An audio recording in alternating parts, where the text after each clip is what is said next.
ये कहानी प्राचीन भारतीय पौराणिक कथाओं से प्रेरित है, लेकिन इसका आधार किसी विशिष्ट शास्त्र में नहीं है। ये कथा आधुनिक समाज के संदर्भ में रचनात्मक व्याख्या का एक प्रयास है। वर्तमान में जब समाज असमानता और अशांति से जूझ रहा है, तब प्राचीन कथाएं हमें एकता और सहयोग का महत्व समझाने के लिए प्रासंगिक प्रतीत होती हैं। इस कहानी के माध्यम से हम आज की जटिल परिस्थितियों पर विचार करने और समाधान खोजने की दिशा में एक सृजनात्मक दृष्टिकोण प्रस्तुत करने का प्रयास कर रहे हैं। शक्तिहीन गणेश, असली शक्ति की खोज में। एक बार देवताओं के बीच में एक अद्भुत घटना घटी। ब्रह्मा जी के दरबार में सभी देवताओं का एक बड़ा सम्मेलन हो रहा था। भगवान गणेश भी वहां उपस्थित थे। चर्चा का विषय था शक्ति और उसकी सीमाएं।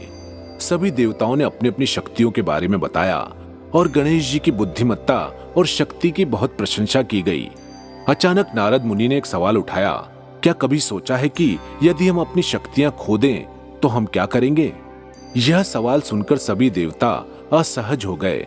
गणेश जी ने मुस्कुराते हुए कहा, मुझे अपने दिव्य रूप की नहीं, अपनी अंतर्निहित मानवीय भावनाओं की परख करनी है। अगर कोई मुझे मानव बना दे और मेरी सारी शक्तियां छीन ले, तो भी मैं अपने विवेक और सरलता से जीवन जी सकता हूँ। इस साहसी बयान को सुनकर ब्रह्मा जी ने तुरंत गणेश को एक दिन के लिए मानव रूप में बदलने का आदेश दिया।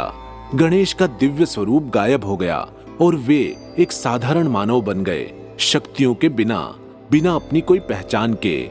गणेश जब मानव रूप में धरती पर आए, भूख, प्यास, थकान और भावनाओं का बोझ उनके साथ था। उन्होंने देखा कि एक गरीब किसान अपनी फसल के नुकसान से बहुत परेशान था। गणेश ने उसके पास जाकर उसकी बात सुनी और समझा कि उसे भोजन की आवश्यकता है।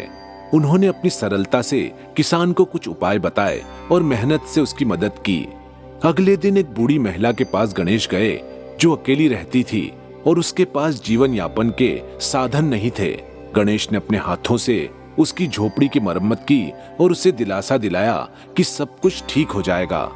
उन्होंने महसूस किया कि मानव जीवन कितना संघर्षमय है और यहाँ कोई चमत्कार नहीं, बल्कि सहानुभूति और कर्म ही असली शक्ति है। दिन के अंत में जब गणेश अपने दिव्य रूप में लौटे, उन्होंने ब्रह्मा जी से कहा, मानव होने का अनुभव मेरे लिए एक बड़ी सीख थी। शक्तियां चाहे कितनी भी हों, सच्चा सामर्थ्य दिल की विनम्रता, मेहनत और दूसरों के प्रति करुणा में ही निहित है। ये कहानी हमें बताती है कि चाहे हमारे पास कितनी भी शक्तियां या साधन हो, सच्चा बल हमेशा हमारी सहृदयता, संवेदनशीलता और दूसरों की मदद करने की इच्छा में निहित है। आज के जीवन में जब लोग अपनी क्षमताओं पर घमंड करते हैं, यह कहानी हमें याद दिलाती है कि इंसानियत और करुणा ही असली शक्ति है। आधुनिकता में भी सनातन की गाथा सुनाएं, अपनी धरोहर को अगली पीढ़ी तक पहुंचाएं। संस्कारों का संगम, ध्वम।